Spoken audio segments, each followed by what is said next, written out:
Hey, welcome back, guys. Another episode of the Daily Crypto News. With you, as always, myself, Bob, and got my brother with me, Mr. Scott Tripp, aka the Crypto Beast. As you guys know by now, we like to take a couple of minutes out of our day, kind of jump into some of the crypto news sites, get some of the headlines, bring them to your attention, and see what you guys think about them. As you guys know, one of the admins over here at BigONE, and Scott handles the social media for BigONE as well as Asia Broadcast, which we both represent. But as always, before we kind of dig into the nitty gritty of the news, I'll let you guys hear Scott's voice for a second, and then we'll jump right into the news for today. Hey guys, Scott with BigONE, of course, is Vibe and does an amazing introduction. I don't need to say much more. Just part of the social media, and yeah, and of course, admin at Blockcast as well. So excited to be here, and yeah, excited, getting closer to the end of the week. So yeah. Tell us what you think about the market. I mean, that's what we gave you the microphone for. We wanted to know how that's going to be our new thing when we go into the intro. Is I'm going to do our intro for both of us, and then you tell us how you give us the sentiment on the market today. I would say my sentiment right now is fairly bearish at the moment, but I'm I don't know, positive bearish, but not very positive. To be honest with you. All right, guys. It will come back again, but yeah. We won't hold the news too long today.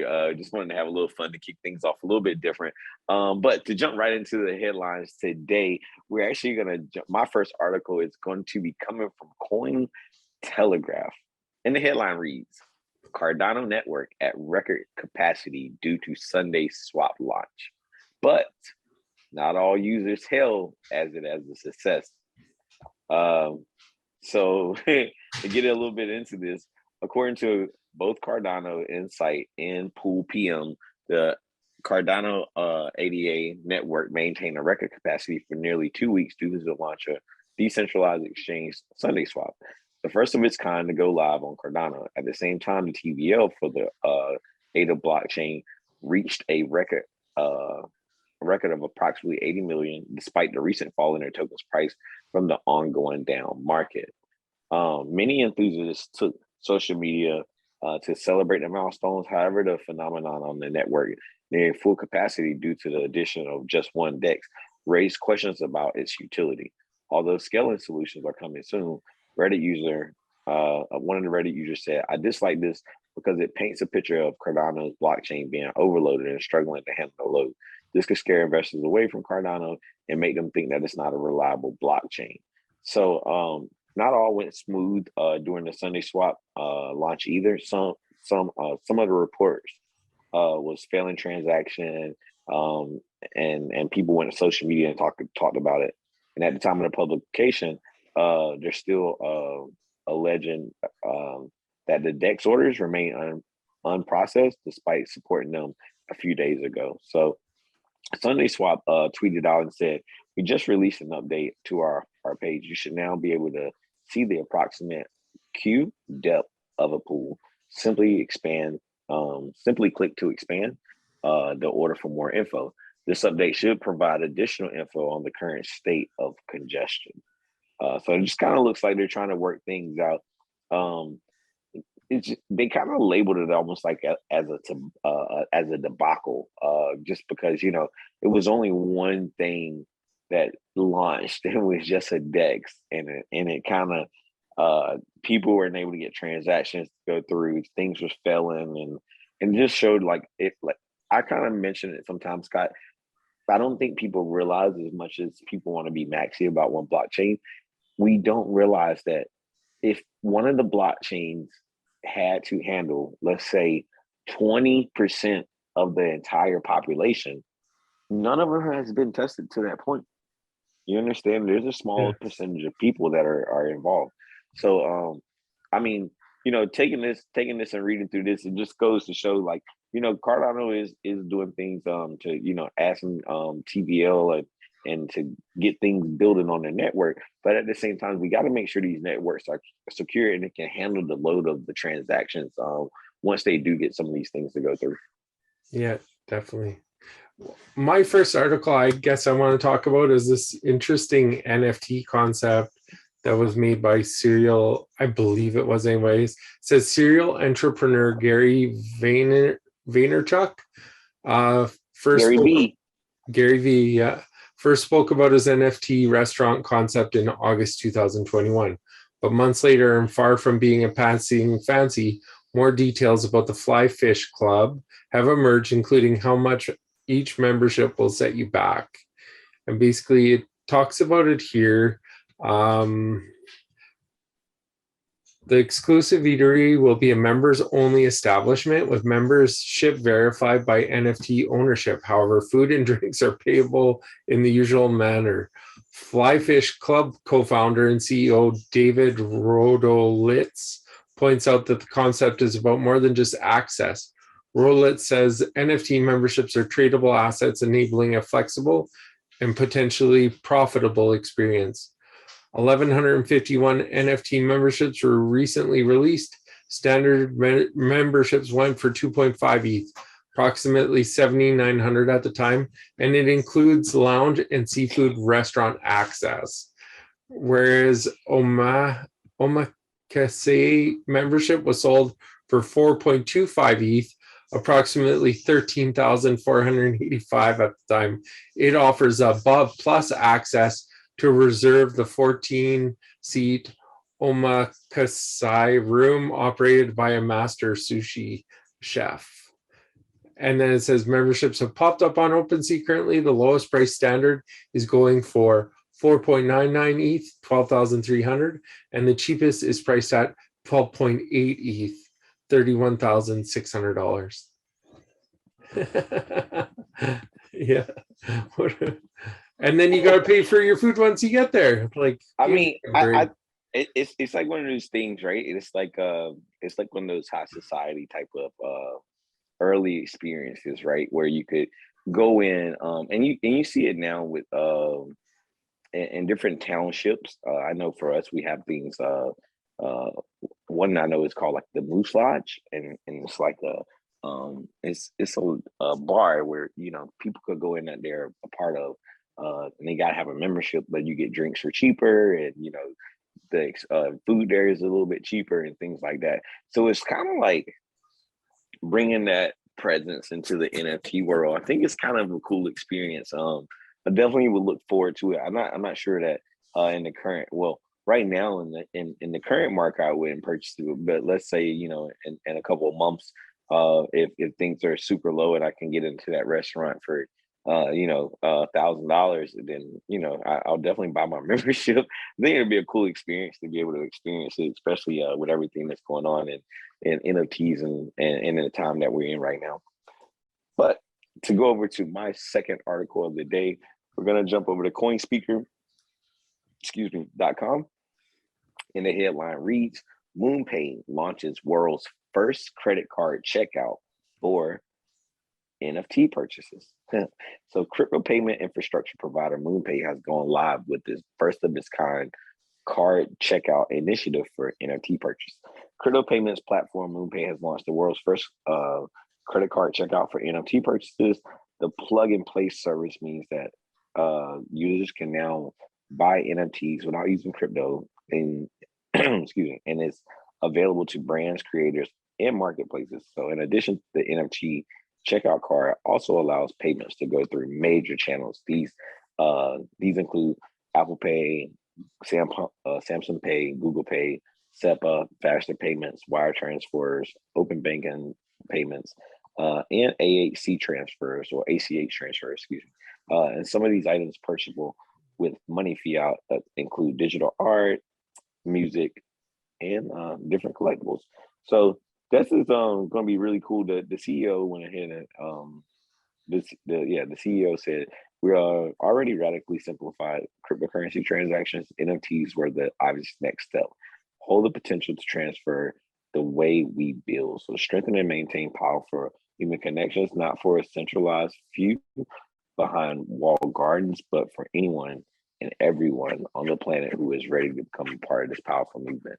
So I think this is pretty cool. We talked about MasterCard getting involved, and it's good to see that, there's always somebody that's always like almost like one step ahead all the time. Like when we heard MasterCard was getting involved, MoonPay's like, oh word, all right, let me see what that is. All right, we already got our payment structure up. Let's boom, boom, here we go.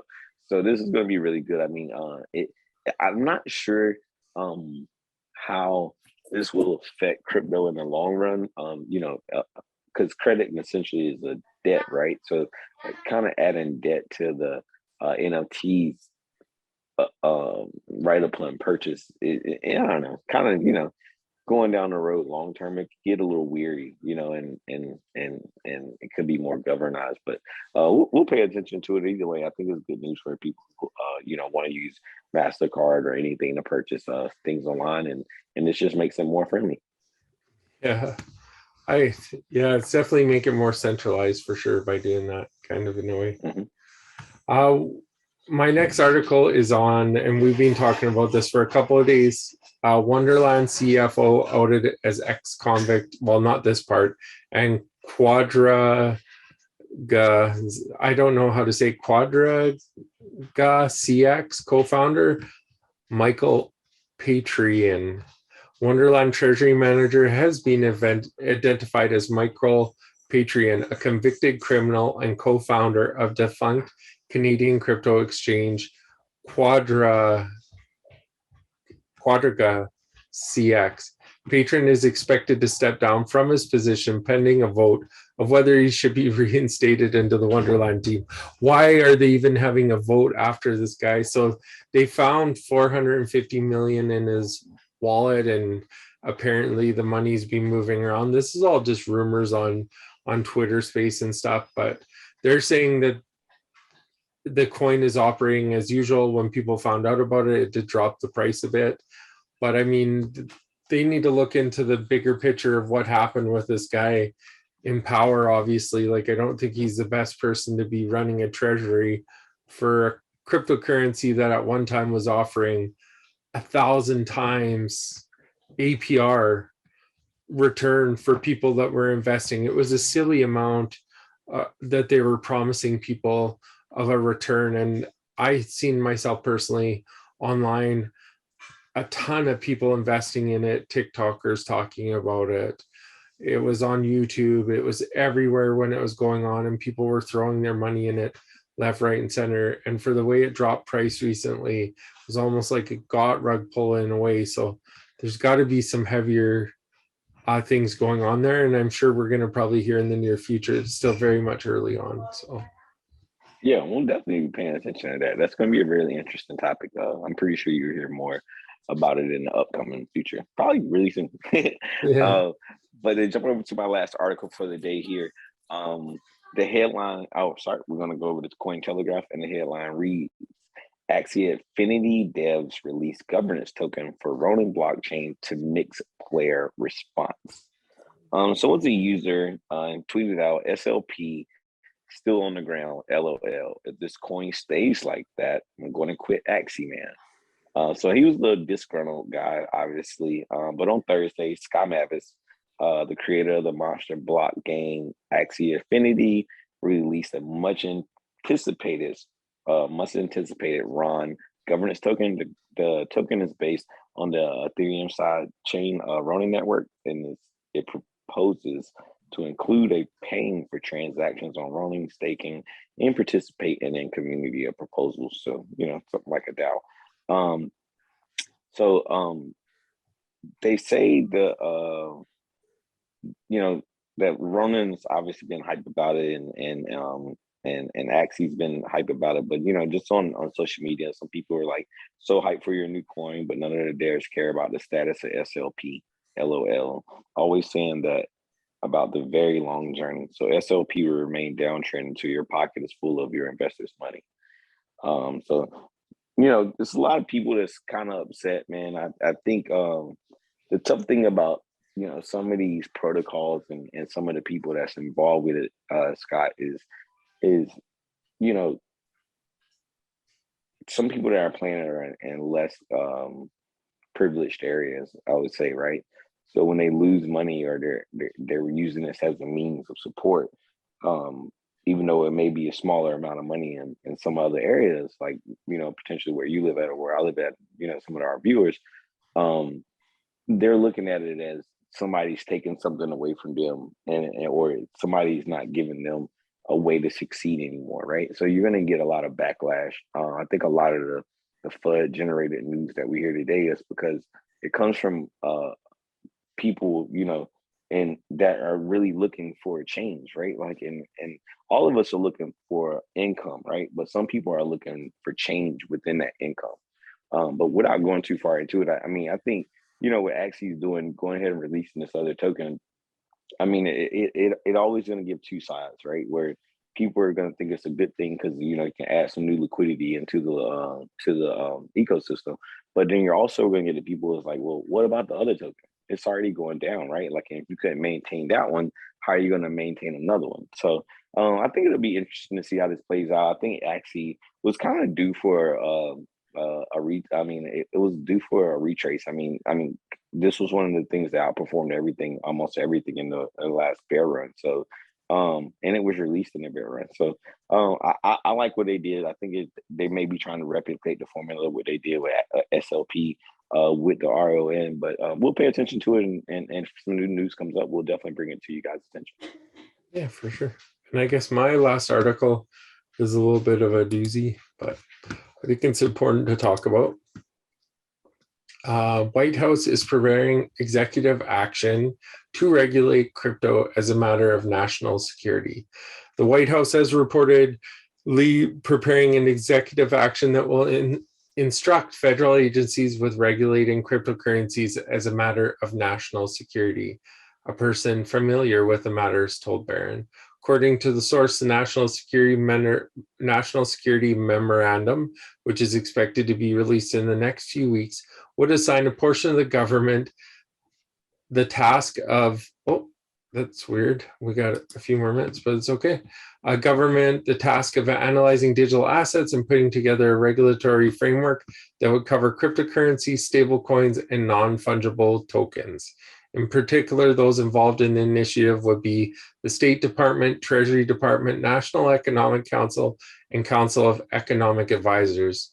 Notably, since cryptocurrency has implications for national security, the person involved also indicated the White House Security Council would be involved in the executive action. Yeah. So that's kind of interesting that they're doing that, but yeah, they definitely got the news. All the media is kind of up and roar, right? Like, something's about to happen. Something's about to happen. So I'm looking forward to listening to those times again where they say Bitcoin is dead. And anytime they say that, it's usually the bottom. So not financial advice, just kind of pay attention on the writings on the wall. But as you guys know, we're kind of running low on time today. So going on over the trading review, kind of look at the total crypto market cap and some of the dominance factors that we like to go over. And right now, the total market cap is sitting at 1.61. Yesterday, we was at 1.63. So we're still in this little consolidation stage. Haven't really dropped out of the bottom yet. The Ethereum dominance is down to 17.5. The Bitcoin dominance is up to 43.01, so 43%. So as this Bitcoin dominance keeps rising, guys, you're going to see a lot of altcoins, that's probably in the not top 100 start disappearing and vanishing. As Bitcoin shows its dominance, it shows it kind of describes to us that there's less demand on the market for things that's not Bitcoin. So let's just keep paying attention to these factors to the total crypto market cap. We'll see where it goes, but tomorrow's Friday. This is pre-Friday, so we'll get to wrap with you guys one more time tomorrow. Appreciate you guys tuning in as always. Make sure you're checking out the AMM mining on BigONE. And before we get out of here, I'll let Scott. You got any final words? No, I just hope everyone has a good end to their week. I hope they accomplish everything that they're going to accomplish. And I mean, if you accomplish a little bit more, good on you. And we'll talk to you guys soon again. Peace. See you later.